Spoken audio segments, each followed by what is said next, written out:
Assalamualaikum warahmatullahi wabarakatuh. A'udzubillahi minasyaitonirrajim. Bismillahirrahmanirrahim. Alhamdulillahirabbil alamin wa bihi nasta'in ala umurid dunya waddin. Assalatu wassalamu ala asrofil anbiya'i wal mursalin wa ala alihi washabbihi ajma'in. Qala rabbi shrah li sadri wa yassir li amri wa hlul 'uqdatam min lisani yafqahu qawli. Amma ba'd. Para pemirsa yang budiman, mudah-mudahan pada pagi ini ada dalam lindungan Allah Subhanahu wa taala. Amin ya Allah ya rabbal alamin. Para pemirsa yang budiman, kami akan mengaji dengan bahasa Jawa tentang syarat ibadah kepada Allah. Syarat ibadah kepada Allah itu ada 4 perkara. Anapun utawi syarat ibadah maring Gusti Allah iku ana 4 perkara. Jadi ibadah kepada Allah itu ada 4 macam caranya. Ada berapa para pemirsa syaratnya ibadah kepada Allah? Jadi cara rukunnya ibadah kepada Allah yaitu ada 4 macam. Nah, ingat, syarat ibadah kepada Allah hanya ada 4 macam. Yang pertama yaitu torekoh, yang kedua yaitu syariat, yang ketiga yaitu hakikat, dan yang keempat makrifat. Jadi syarat ibadah kepada Allah ada 4 macam. Yang pertama torikot, yang kedua syariat, yang ketiga hakikat, dan yang keempat makrifat. Nah, apakah pemirsa yang disebut torekoh? Torekoh yaitu mempelajari, mengetahui syarat-syarat ibadah kepada Allah Subhanahu wa taala. Nah, itu aja cukup. Yang kedua syariat, yaitu menjalankan ibadah kepada Allah Subhanahu wa taala. Dan kemudian yang ketiga hakikat, yaitu ngaweruh, kalau bahasa Jawa, mempelajari dalil-dalilnya Allah yang ada di dalam Al-Qur'an. Yang keempat makrifat. Adapun yang dinamakan makrifat yaitu mengetahui syarat-syarat ibadah, mengetahui wajib dan sunat-sunatnya ibadah kepada Allah Subhanahu wa taala. Para sedherek ingkang tansah kami hormati, jadi syarat ibadah maring Gusti Allah menika wonten sekawan perkawis. Ingkang setunggal torekoh, ingkang nomor kali sarengat, ingkang nomor 3 hakikat, ingkang nomor sekawan makrifat. Ingkang dipus manis torekot inggih menika ngaweruhi syarat ibadah, syarat-syarat ibadah maring Gusti Allah. Ingkang nomor 2 inggih menika sarengat temadanging badan nglampahi ibadah dumateng Allah Subhanahu wa taala. Ingkang nomor 3 inggih menika hakikat ngawuruhi dawuh-dawuh Allah ingkang wonten Al-Qur'an. Ingkang nomor sekawan inggih menika makrifat, ngawuruhi wajib lan sunat-sunat ibadah dumateng Allah Subhanahu wa taala. Seperti contoh ya, torekoh atau mempelajari, ngawruhi syarat-syarat ibadah kepada Allah. Seperti contoh, para pemirsa sudah belajar menghafalkan doa-doa wudhu, kemudian doa-doa sholat, itu juga sudah torekoh. Mempelajari syarat rukun sholat yang ada 18 itu juga torekoh. Setelah pandai pintar kemudian menjalankan, nah, itu torekoh. Syariat yang kedua itu menjalankan ibadah kepada Allah Subhanahu wa taala. Kemudian hakikat yaitu mengetahui dalil-dalil Allah yang ada di dalam Al-Qur'an. Dalil banyak sekali, misalkan wadhkurullaha dzikron katsira. Wadhkuru padha eling sira kabeh zikron kelan zikir kasiron kang akeh. Baik mau bangun malam itu zikir yang banyak, dan atau kita di mana-mana ingat kepada Allah itu namanya zikir. wadhkurullah dzikron katsir. Kemudian lagi dalil yang ada di dalam Al-Qur'an, wasabbihu bukratan wa asila. Wasabbihu lan padha maca tasbih bukratan hale isuk wa asila lan sore. Oh ya, saya tahu Pak Ahmad apa biasa membaca tasbih?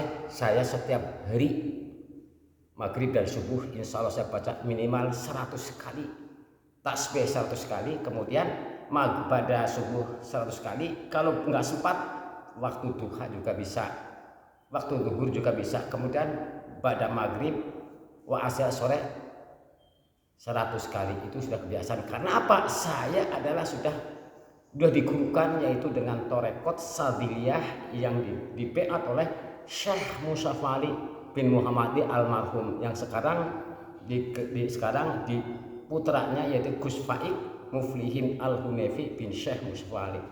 Nah, dengan ini kami sudah menjalankan, sudah biasa membaca istighfar 100 kali, tasbih 100 kali, membaca salawat Nabi 21 kali, zikir 100 lebih 3 setiap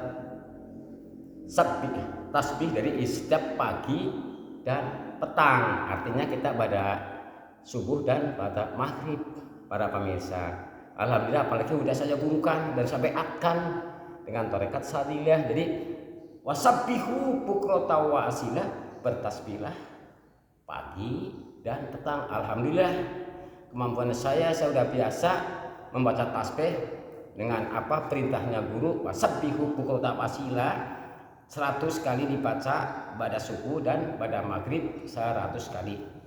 Demikian wasabbihu bukratan wa asila, itulah dalil-dalil Allah yang ada di dalam Al-Quran, para pemirsa. Lagi dalil Fatihah yang Anda semua udah siap baca sehari-hari, yaitu dalam surat apa? Surat Al-Fatihah, itu dalil Allah yang ada di dalam Al-Quran yang Anda setiap hari dibaca, bahkan 17 kali baca dalam sholat fardu. A'udzubillahi minasyaitonirrajim. Bismillahirrahmanirrahim. Alhamdulillahirabbil alamin.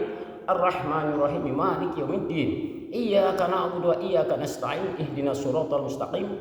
Siratal ladzina an'amta 'alaihim ghairil maghdubi 'alaihim waladdallin. Amin. Nah, itu juga dalil yang ada di dalam Al-Quran. Aku berlindung kepada Allah dari godaan-godaan setan yang terkutuk, dengan nama Allah yang Maha Pengasih lagi Maha Penyayang. Segala puji bagi Allah Tuhan semesta alam yang pemurah dan penyayang. Kepada Engkaulah kami menyembah dan kepada Engkaulah kami mohon pertolongan. Tunjukkanlah kami ke jalan yang lurus, ialah jalannya orang-orang yang Engkau beri nikmat atas mereka, bukan jalannya orang-orang yang Engkau yang dimurkai, dan bukan pula jalan-jalannya orang yang tersesat. Amin. Itu Anda juga udah biasa membaca dalil-dalil Allah yang ada di dalam Quran, yaitu suratul Fatihah. Para hadirin, para pemirsa yang budiman, jadi kita kembali lagi ke hakikat, kemudian makrifat, mengetahui wajib dan sunatnya ibadah kepada Allah. Nah, wudhu itu hukumnya wajib karena akan menjalankan sholat fardu ya. Tapi setelah wudhu itu ada lagi sunat di dalam sunat setelah wudhu.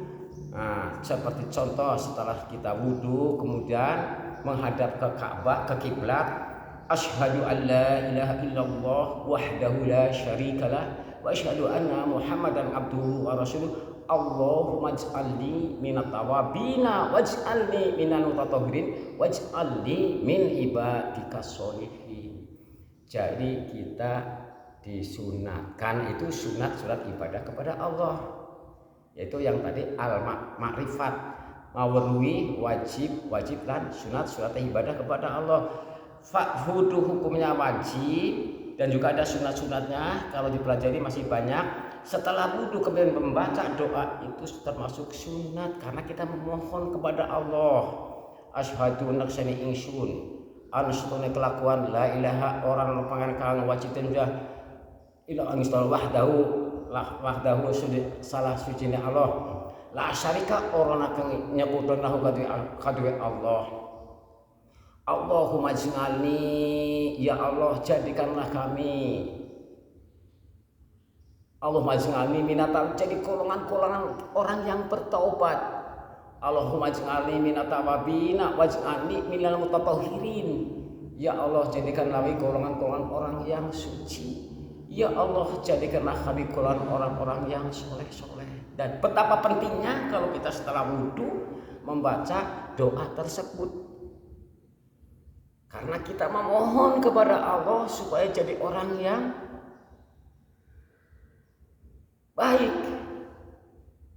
Jadi golongannya orang-orang yang bertobat kepada Allah dan jadi golongan orang yang suci dan jadi golongan-golongan orang-orang yang soleh-soleh.